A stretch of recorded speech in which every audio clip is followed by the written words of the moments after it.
welcome back to Setting Up Your Soul Sanctuary in 5 Days challenge. Today we are going to be working with water, how to flow with water. I'm so excited that you stuck it out. If you haven't seen all of the videos, do go back to them or even save them. Quick review: day one, we sat with your sacred tree. That meant learning to feel the support from your all-encompassing tree and making space for all that is, to practice equanimity and non-judgment. On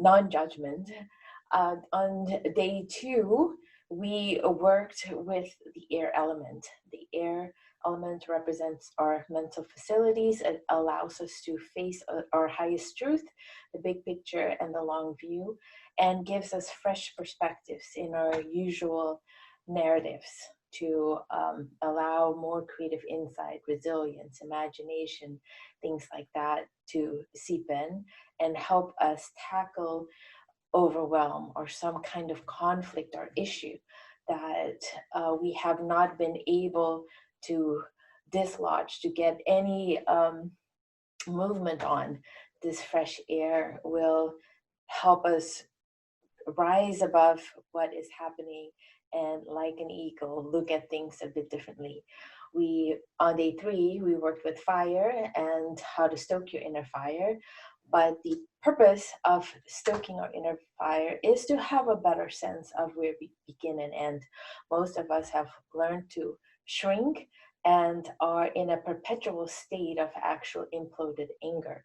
So stoking our inner fire and feeling this peace when we give ourselves more spaciousness is super important. Then when we get to earth, which we talked about yesterday, how to root in earth, because this deep rooting then and these realigned boundaries is what helps us to uproot all of the imbalances, all of the trauma imprints, all of the false stories about ourselves. And it's very tricky and important to be able to go underneath this, because the anger, the heat underneath it is very different than if we're caught in the pattern, in this implosion explosion pattern. The heat we want to work with is like a fever.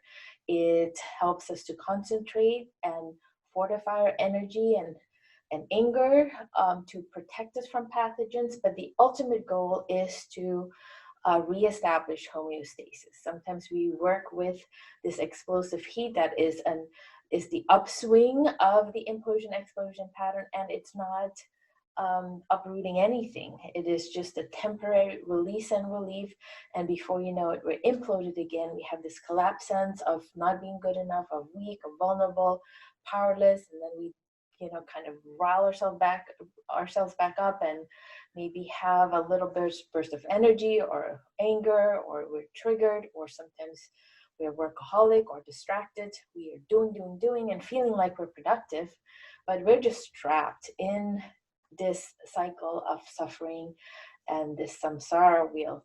So knowing when we're actually underneath the pattern is super important, and all the actions and assertions and things that we then do with the help of earth is going to provide this buffer and the solidity, this slow growth often too, that is gonna root us, ground us, and keep us feeling centered, stable, with our backbone against the trunk of the tree. Now, what is the reason for all that? The ultimate reason for all of that is to get into the creative flow of life.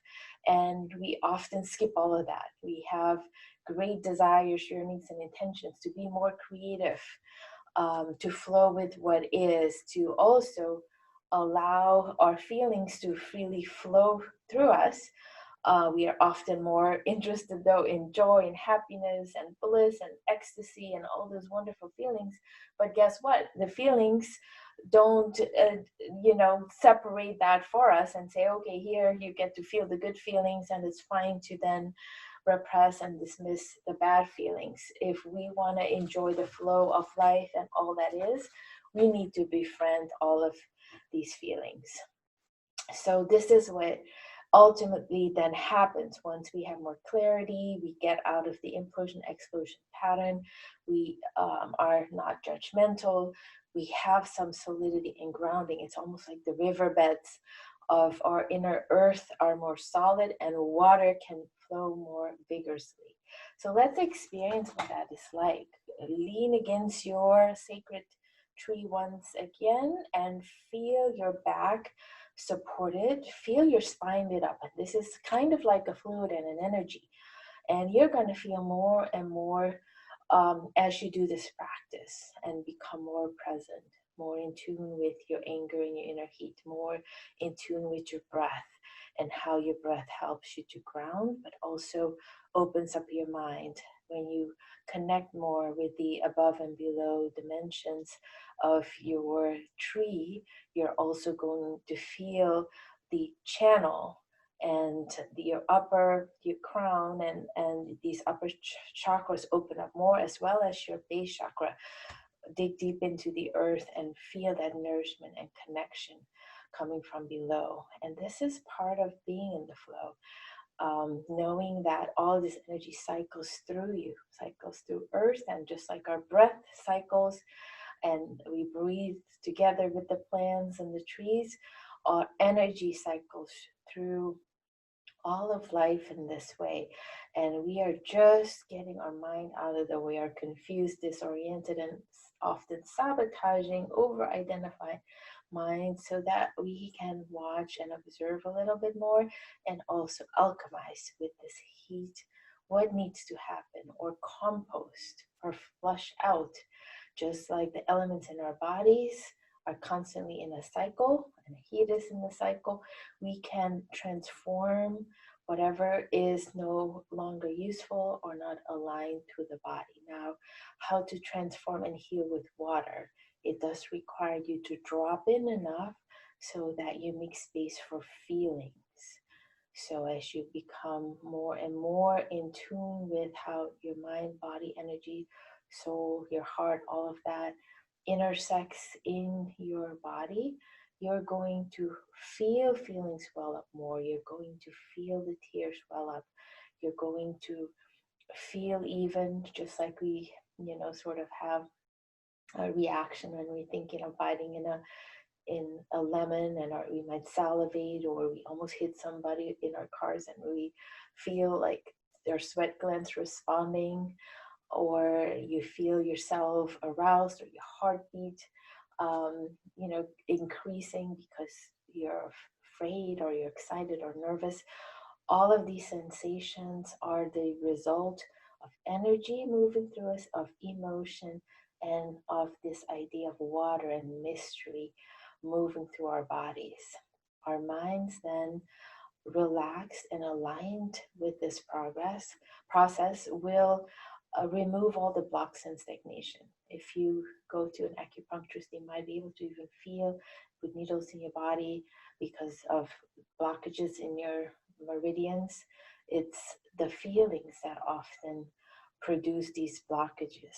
So our relaxed bodies and our muscles will actually help with this more vigorous flow, and this more vigorous flow will help us interpret our feelings better, to translate what they want, and also creative flow. It helps with, if you're a writer or an artist or a visionary and you need to come up with ideas and brainstorm maybe programs and solutions, it will help with all of that, as well as our daily lives and day-to-day problems, and places where it would be helpful to be more streamlined, to be more effective in conflict resolution with kids or partners, bosses, coworkers, friends.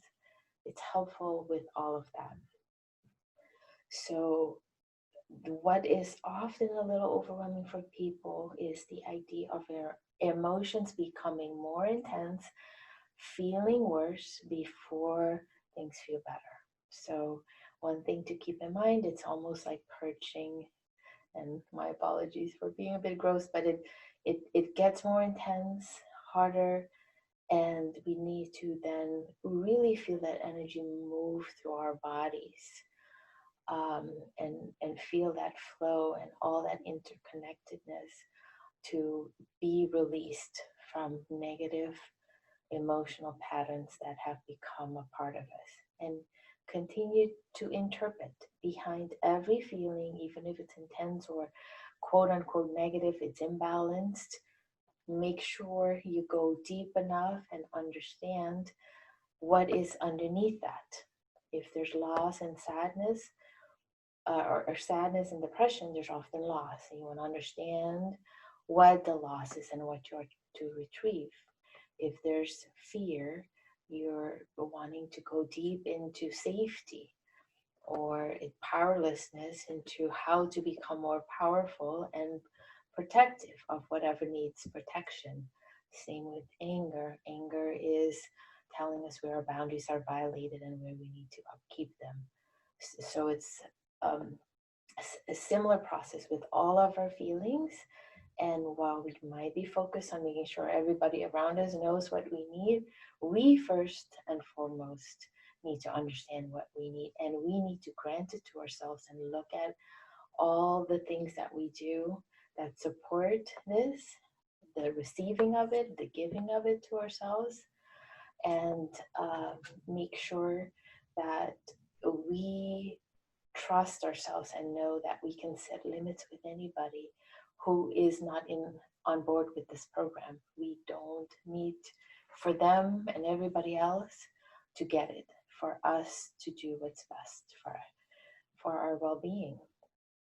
So thank you so much for joining me these 5 days with this challenge, and the cycle continues after you get to day 5 and get more and more comfortable with your feelings and your deepest yearnings. You might get a new idea, new intentions, new ways of being, or you might notice another angle to the challenge, and you just take that through the whole wheel again. So this is your sanctuary. This is working and owning your life energy and making the most of this beautiful energy, your emotions, your power, this mystery. Water is representative of this mystery in life, and hopefully I've inspired you to develop a different relationship with this emotion, this energy emotion, this mystery of life that lives through us and in us, and in our bodies, in our relationships, so that we can make the most of it, play with this energy, and also use all of our facilities, mental, energetic, physically, and emotional, to transform and align this energy that moves through us and that moves in the world as best as we can. Have a good rest of your day.